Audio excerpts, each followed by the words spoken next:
Hi guys! For today's video ay mag-tutorial tayo kung paano maglinis ng kuko. So, dahil paa, ang tawag po niyan ay pedicure. So, bago natin umpisahan, ipapakita ko lang po sa inyo yung mga tools na pwedeng gamitin sa paglilinis ng kuko. Ayan, saktong-sakto po oh, ang haba na ng nails niya. Buti na lang nakita ko, no? Sabi ko, gawin nating content. So, ito guys, what I have, yan lang naman po yung mga kailangan para sa paglilinis ng kuko. Ito po yung ating nail file. Ito yung ating tinatawag na pusher. Matalas po yan. Ayan, matalas. At yung ating nipper. Ayan. Nipper or ating nail cutter. Ayan. Yan lang po. 1, 2, 3, 4, 5 yung ating nail brush. Okay. So, isa din sa mga kailangan natin para sa paggawa ng manicure or pedicure ay ang ating it's either cuticle remover guys. Yung iba ginagamit nila is Martiolet, yung kulay pink. Pero ako, ginagamit ko lang po guys is alcohol. Tapos ito na. Ayan, nasa bote na natin siya at nasa ating sprayer. So, ano pang hinihintay? Umpisahan natin para makita nyo kung papaano ang paraan ng basic to guys, no? Basic. Kasi sa ngayon meron ng high-tech na paraan ng paglilinis gamit ang machine. Next time, papakita ko rin yan kung paano gamitin. Pero sa ngayon, basic muna tayo. So, yun. Umpisahan na natin. So, basahin muna natin para ito yung pinaka-cuticle soap natin para lumambot po yung kuko. Sunod, gamit natin ang brush at yung ating pusher. So, dahan-dahan lang po. Ang pagmamanicure or pagpe-pedicure, paglinis ng kuko guys ay hindi madali. Kung titignan parang madali, pero sa totoo lang po, kailangan to ng mahaba-habang panahon or practice para ikaw ay magiging eksperto. Pero kung matutunan niyo po ang trabahong ito, sigurado po hindi kayo mawawala ng piso sa inyong pitaka. Alam kong alam niya ng mga marunong ang maglinis. Ayan po guys, oh. Madumi. So, salihan ulit. Gamitin natin ang brush para sa paglinis ng dumi. Ulit-ulit lang po bawat taliri. Kung ano yung ginawa mo sa isa, ganun din po yung gawin mo sa lahat. Siyempre, kailangan po magaan lang yung paghawak ng pusher. I-control mo yung paghawak kasi kung hindi, maaari mong masaktan yung iyong ginagawa.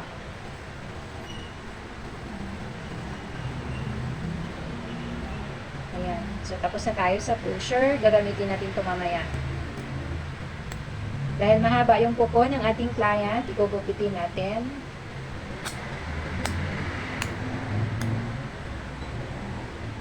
Pwede nating tanungin kung gaano kaiksi ang gusto. Pero syempre, dahil lalaki naman tong ating model, pwede nating sagarin hanggang wala na siyang kuko.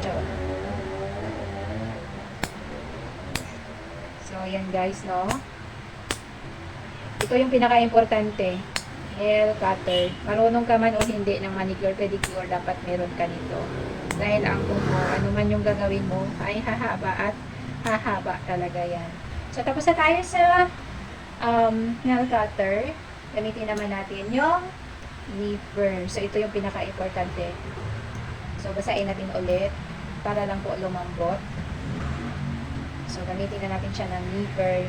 Ang gamit po ng nipper, guys, is to shape at saka para magupit yung mga hindi kinakailangang balat o yung tinatawag nilang dry skin. Ayan. So, walang problema yung kuko ng ating client. So, hindi kailangan ito ng hindi natawag nilang talikot ng ingrown. So, wala naman siya. Linis lang po talaga. So, yun guys. So, ang paghawak niya po ay ganyan. Kailangan magaling kang maghawak. Kapag baguhan, pwedeng ganyan. Ayan. Pero pagka alam mo nang gawin.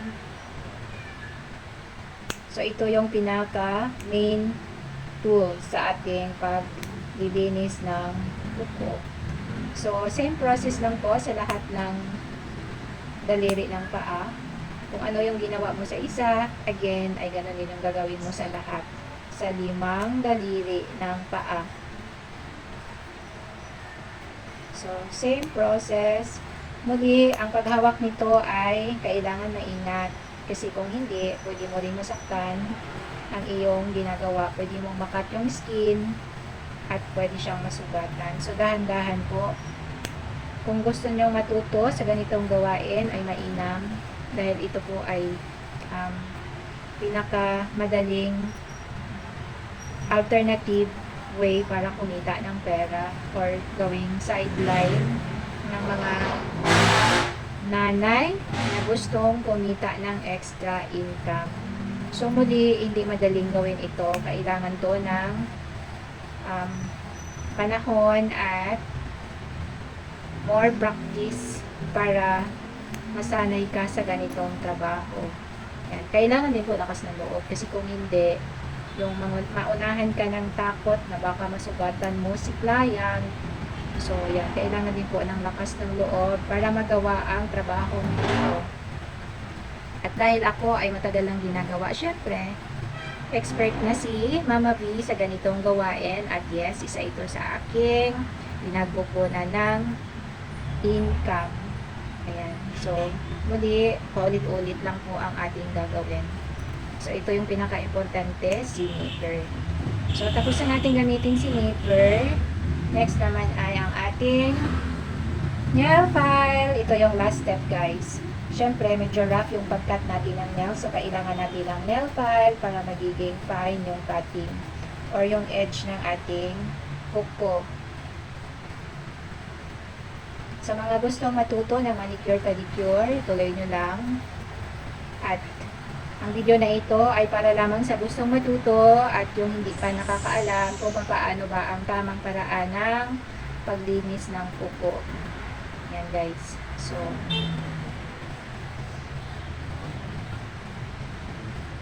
tapos na. Last step, alcohol. Siyempre, i-disinfect natin. I-disinfect natin yung kuko ng ating client. So, ganun guys, no? Kung ano yung ginawa natin sa isa, sa 5 daliri, ganun din yung gagawin natin sa hindi pa natapos. So, same procedure lang po hanggang sa matapos. At kung gusto ng client na nail polish, ayan, pwede na yan siyang lagyan. Okay, guys? So, yan yung aking pasyente. Say hello. Hello, Kabonggo. Hello. Shout out. Shout out. Ayan, malinis na. Malinis na yung kanyang kuko. At yan lang po yung ginamit natin, nakagamitan sa paglinis.